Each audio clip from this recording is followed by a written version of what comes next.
What is the function of hajj?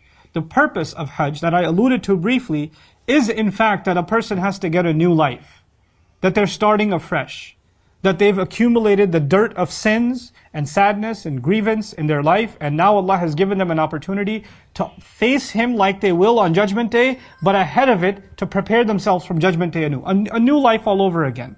So when we go for Hajj, the idea that I no longer carry any of the recognition that I had before I left, nothing, like Allah describes on Judgment Day, كُلُّهُمْ آتِيهِ يَوْمَ الْقِيَامَةِ فَرْدًا. Everyone will come before Allah on that day as an individual. Hajj is one of the biggest, if not the biggest gathering you'll ever be a part of, and you'll never feel more alone than at Hajj.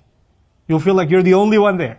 It's just you and Allah, and just people pushing you around. And the fact that people are pushing you around, and you're not getting your personal space, and you're not being treated like a VIP that you're normally used to being treated, and all of that, is actually a training that you are meaningless now. You're worthless.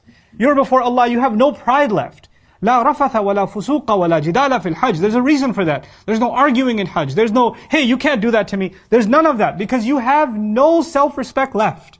You've completely given yourself up before Allah, being tossed and thrown around. That's literally what you go there for. You don't go there to be treated well. You go there to in that barren place for a reason. Notice the place Allah chose for Hajj. Notice this land, how barren and hot and uncomfortable it is. How unworldly it is. There's no reason to go there that can be worldly.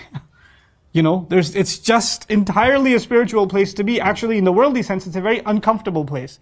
Had it not been for the Kaaba, I can guarantee you, Makkah was not a hot, vacation destination. It's not going to compete with California or Hawaii or Malaysia or something else. It's not going to. There's no reason somebody's going to go into burnt rock. They're not going to go there. But we go there before Allah Azza wa Jalla, and literally it almost describes the barren nature of what Judgment Day is going to look like. Because Allah Azza wa Jalla will describe that He's going to make everything into flat, there's not going to be any life left, and it's going to be, this barren nature to Judgment Day. That's what we're preparing ourselves for. Now, these 10 nights of training, and these days that go by, and that night that quickly passes by, Allah says to those people who carry this remarkable tradition, the custodians of this remarkable tradition, He says to them, هَلْ فِي ذَلِكَ قَسَمٌ لِذِي حِجْرٍ.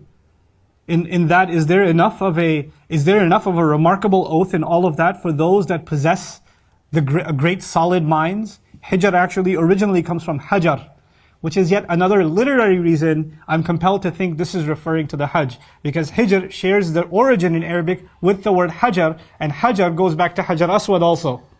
Right? But anyway, hijr in Arabic is one of the words for the intellect.